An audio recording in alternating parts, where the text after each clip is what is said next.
CND News, informé dans l'éthique. Bonjour à tous nos collègues, médecins, pharmaciens, chirurgiens dentistes en spécialisation, et bonjour à toute la presse et à tous ceux qui ont répondu présent à cet appel. Je m'appelle Abdelaziz Atteib Fall, je suis le président de l'association des internes et anciens internes des hôpitaux du Sénégal et membre de l'intersyndicale des spécialistes en formation. Je voudrais d'abord fustiger l'interdiction de notre marche qui était prévue aujourd'hui. Je pense que vous tous, vous avez vu l'arrêté du préfet. C'est un arrêté que nous jugeons illégal, parce que la marche est un droit qui est conféré par notre constitution. Nous fustigeons cet arrêté et nous profitons aussi de cette occasion pour parler du circulaire, en tout cas de la circulaire qui a été sortie par le ministère de la Santé et de l'Action sociale, la circulaire qui porte notamment sur la revalorisation des indemnités de garde. Nous avons vu tout le tapage médiatique qui a été fait derrière cette circulaire. Nous voudrions attirer l'attention de toute l'opinion que cette circulaire, ou en tout cas cette revalorisation des indemnités de garde, n'est pas un objectif principal de notre combat. En réalité, ce que nous réclamons,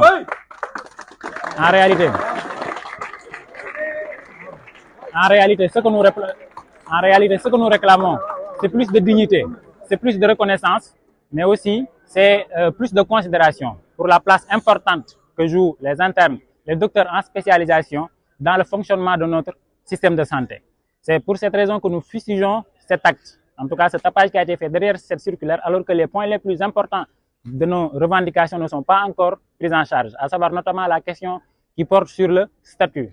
des médecins internes des hôpitaux, anciens internes des hôpitaux, mais aussi sur le statut des docteurs en spécialisation. Je pense que vous avez tous remarqué tous les problèmes que traversent les malades, en tout cas les patients actuellement dans leur prise en charge dans les différentes structures hospitalières. Et tout ça est dû au mouvement de grève actuellement de l'intersyndicale des spécialistes en formation.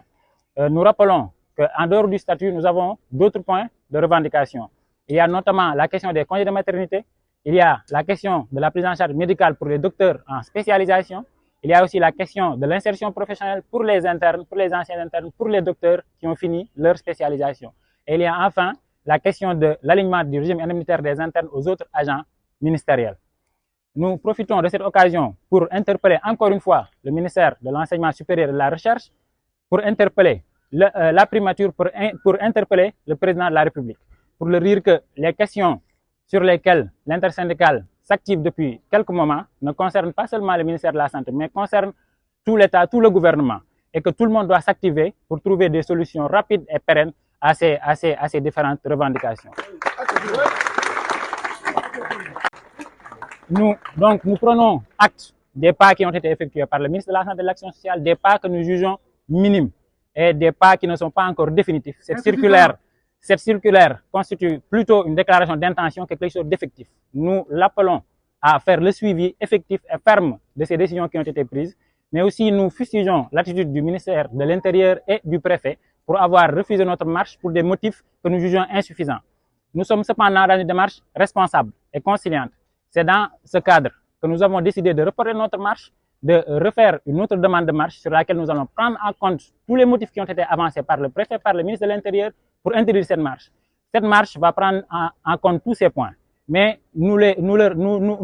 prévenons pour leur dire que la marche est un droit qui est acquis. Et c'est dans ce sens que cette deuxième demande est non négociable. Nous allons marcher, qu'ils l'acceptent ou non. Merci. Très bien. Le statut que vous avez évoqué, ça parle de quoi exactement? Le statut que nous avons évoqué parle de la place, du rôle de l'interne, de l'ancien interne, mais aussi du rôle du docteur en spécialisation, qui sont considérés comme des étudiants, comme les étudiants de la faculté de médecine. Mais comment des étudiants peuvent paralyser un système de santé? Cela ne se conçoit pas. C'est donc un motif fallacieux qui est avancé par le gouvernement, par l'État, et qui est en contradiction avec la nécessité de régler ce problème vital. Et la grève continue? Le nom c'est Abdelaziz Atteib Fall. Et la grève va continuer? Pour la grève, nous allons prendre la décision en assemblée avec tous nos membres. Merci. Dañu woote presse ndaxte comme ni ngeen ko yëgee dañu déposé woon demande pour def doxum ñaxtu demande boobu noonu nag préfet bi dafa décider ne du ko accepter. Dañuy fàttali ne rek ci lu yàggul 2019 defoon nañ demande boo xamante ne itinéraire moo gënoon a gudd itinéraire bi ñu laajte ren ndax demande boobu ñuy commencé woon Abbas Ndao dem ba ministère de la santé demande bi ñu def ren rond point université lañ laajte woon dem ba ministère de la santé kon motif yi nga xamante ne préfet bi moom la jël pour empêcher ñu def marche boobu noonu jàpp nañ ne motif yooyu noonu tegewul ay tappale la loolu noonu ñu ngi ciy prendre acte te lépp li nga xamante ne dinañ ko ci war a def incha allah dinañ ko def.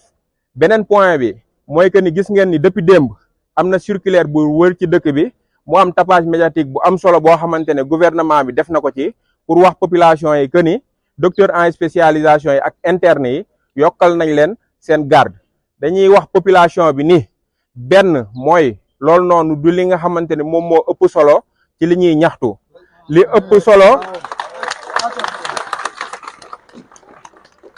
ñaareel bi mooy circulaire boobu noonu ñun tàmm nañ ko ndax ñi nga xamante ne ñoom lañ fi remplacer defoon nañ ci circulaire boo xamante ne hôpitaux yi tey dañ ko bañ ne duñ ko appliquer donc circulaire boobu xamuñu ndax circulaire d'application la wala circulaire d'information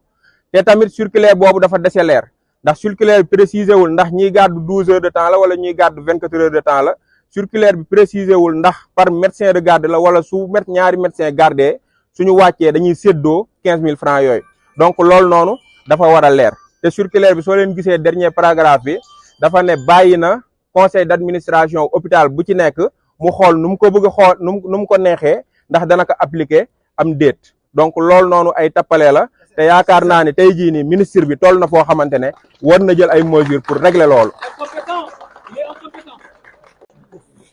yeneen point yi nga xamante ne moom moo ëpp solo ci li ñuy revendiquer mooy statut bi maanaam tey jii nii gis ngeen ne docteur en spécialisation yi ak interne yi bi ñu demee grève service yu bëri dañoo arrêté urgence minimum rek la ñuy jël kon tey sénégalais yi war nañ xam ne docteur en spécialisation yooyu ak interne yi ñoom ñoo yor liy doxal hôpitaux yi donc ñooñ noonu su fekkee ni gouvernement bi day toog naan leen doo déedéet du ma leen fay du ma leen motiver du ma leen prendre en charge soo leen ëmbee doo leen am congé de maternité parce que tout simplement ay étudiant ngeen loolu ay waxu tappale la ndax étudiant du liggéey hôpital 11 mois sur 12 étudiant du xëy chaque jour di lijjanti lu mu amee passe pour dem faji di dugal xaalis ci hôpitaux yi ba pare ñu ne ko 11 mois sur 12 yooyu 1 mois de congé nga am waaye dara duñ ko jël teg ko ci sa loxo loolu du dëgg du yoon ci loolu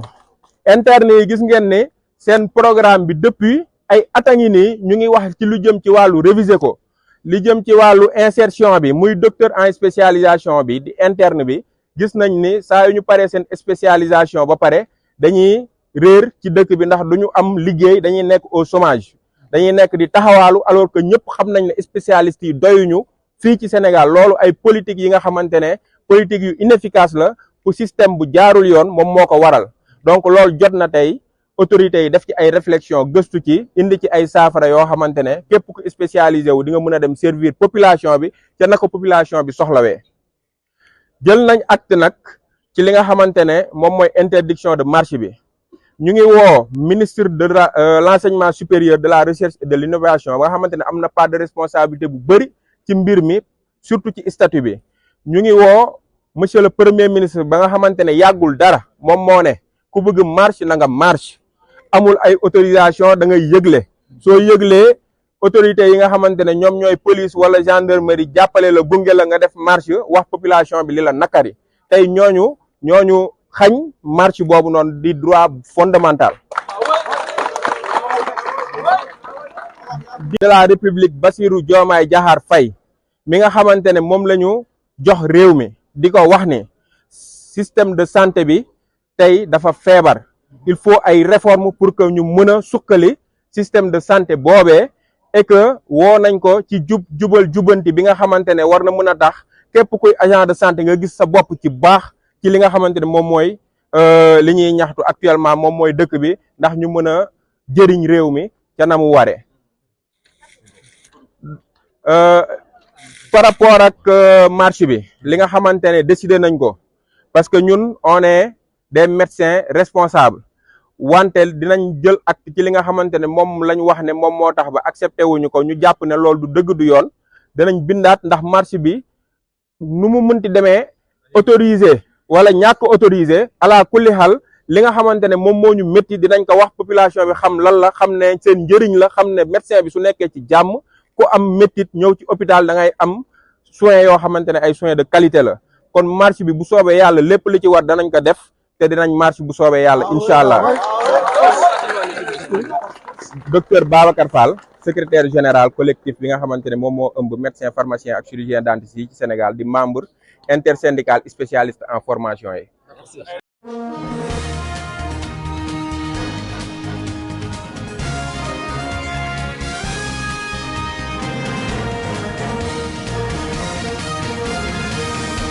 CND News, informé dans l'éthique.